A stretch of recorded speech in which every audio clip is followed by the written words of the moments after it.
விமர்சனங்கள் தான் ஜனநாயகத்தின் ஆன்மா என்றும் தன் மீதான விமர்சனங்களை வரவேற்பதாக பிரதமர் மோடி தெரிவித்துள்ளார். லெக்ஸ் ஃப்ரிட்மேன் பாட்காஸ்ட் நிகழ்ச்சியில் கலந்து கொண்ட பிரதமர் மோடி சுமார் 3.5 மணி நேரத்திற்கு தனது அரசியல் மற்றும் வாழ்க்கை குறிப்புகளை பகிர்ந்துள்ளார். அதில் தனது சிறு வயதில் வறுமையுடன் போராடியது சவாலாக இருந்ததாக குறிப்பிட்டார். பாகிஸ்தானுடனான உறவை பற்றி பேசிய பிரதமர் மோடி அமைதியை ஏற்படுத்துவதற்கான தனது ஒவ்வொரு முயற்சியும் விரோதத்தையும் துரோகத்தையும் சந்தித்ததாக தெரிவித்தார். சீனாவை பற்றி பேசிய போது இந்தியாவுடன் சீனாவுக்கு போட்டி இருக்க வேண்டும், மோதல் இருக்கக்கூடாது என்றும் மோடி குறிப்பிட்டார். உக்ரைன் ரஷ்யா இரு நாடுகளும் அமர்ந்து பேசினால்தான் போர் முடிவுக்கு வரும் என்று கூறிய பிரதமர் மோடி இந்த விவகாரத்தில் அமைதியின் பக்கமே இந்தியா நிற்பதாக குறிப்பிட்டார். அரசியலை கடந்த அமெரிக்க அதிபர் டொனால்ட் ட்ரம்ப் உடனான நட்பு தொடர்ந்து வருவதாக பிரதமர் மோடி தெரிவித்தார். தமிழக அரசின் பட்ஜெட் சிம்பிளி வேஸ்ட் என எதிர்க்கட்சி தலைவர் எடப்பாடி பழனிசாமி தெரிவித்துள்ளார். இது தொடர்பாக எடப்பாடி பழனிசாமி தனது எக்ஸ் பக்கத்தில் மக்களுக்கு ஒன்றுமே இல்லாத வெற்று பட்ஜெட்டை மறைக்க வீடியோ ஷூட் நடத்தியுள்ளதாக குறிப்பிட்டுள்ளார். உலக பொருளாதார அறிஞர்களுடன் இணைந்து பட்ஜெட்டை தயாரித்ததாக கூறியிருப்பது பொருளாதார ஆண்டின் நல்ல நகைச்சுவை என இபிஎஸ் கூறியுள்ளார். ரூ போட்டதால் பட்ஜெட் ஹிட் ஆகிவிட்டது என்று சினிமா வசனம் பேசுவதாக எடப்பாடி பழனிசாமி குறிப்பிட்டுள்ளார். நடப்பு பட்ஜெட் தான் தமிழ்நாட்டு அரசியல் வரலாற்றில் திமுகவின் இறுதி பட்ஜெட் என்பது மக்களின் கருத்து என தெரிவித்துள்ளார். 72 ஆண்டுகால தமிழ்நாட்டு ஆட்சிகளின் மொத்த கடனையும் 4 ஆண்டுகளில் வாங்கி கடன் வாங்குவதில் ரெக்கார்ட் பிரேக் மற்றும் பிளாக்பஸ்டர் சாதனை செய்த ஒரே முதலமைச்சர் என எடப்பாடி பழனிசாமி குறிப்பிட்டுள்ளார்.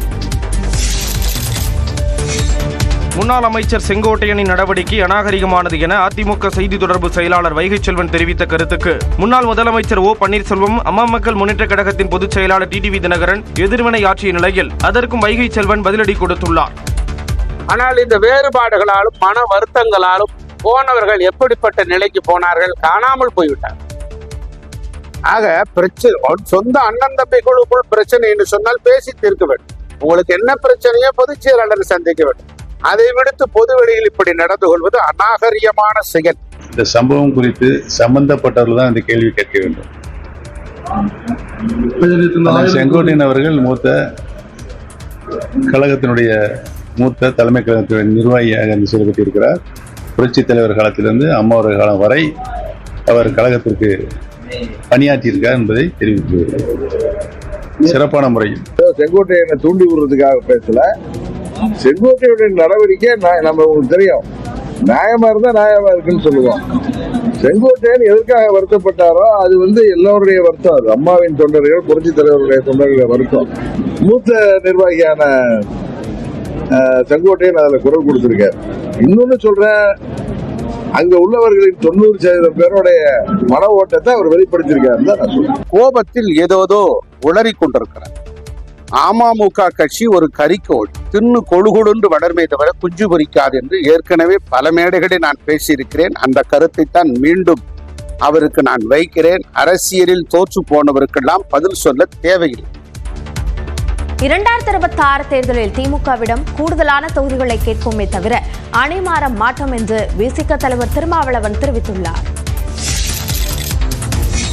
யார் யார் புதிய புதிய கட்சிகளை தொடங்கினாலும் அவர்களுக்கு என்ன செல்வாக்கு இருந்தாலும் விடுதலை சிறுத்தைகளை அவர்களால் சேதப்படுத்த முடியாது.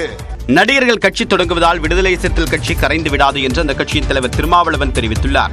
விடுதலை சிறுத்தைகள் கட்சி தேர்தல் ஆணையத்தின் அங்கீகாரத்தை பெற்றதை கொண்டாடக்கூடிய வகையில் விழுப்புரத்தில் விடுதலை சிறுத்தைகள் கட்சி சார்பில் நடைபெற்ற பொதுக்கூட்டத்தில் திமுக கூட்டணி கட்சி தலைவர்கள் பங்கேற்றனர். இதில் உரையாற்றிய திருமாவளவன், விஜயகாந்த் கட்சி தொடங்கும் போது விசிக கரையும் என்று பலர் கூறியது பொய்யாகிவிட்டதாக கூறினார். சினிமா கவர்ச்சியின் மூலமாக இந்த இளைஞர்களை எவராலும் திசை மாற்றிவிட முடியாது, மடை மாற்றிவிட முடியாது. நடிகர் ஒருவர் கட்சி தொடங்கிவிட்டார், இந்த இளைஞர்கள் எல்லாம் அந்த பக்கம் ஆட்டு மந்தைகளை போல் திரும்புவார்கள். ஒரு நடிகரின் பின்னால் இளைஞர்கள் அப்படி திரும்புவார்கள் என்றால் அந்த இளைஞர்கள் திருமாவளவனுக்கு தேவையில்லை. மேலும் 2026 தேர்தலில் திமுக கூட்டணியில் கூடுதலான தொகுதிகளை கேட்போம் என்றும் அதற்காக அணி மாற மாட்டோம் என்றும் திருமாவளவன் குறிப்பிட்டார்.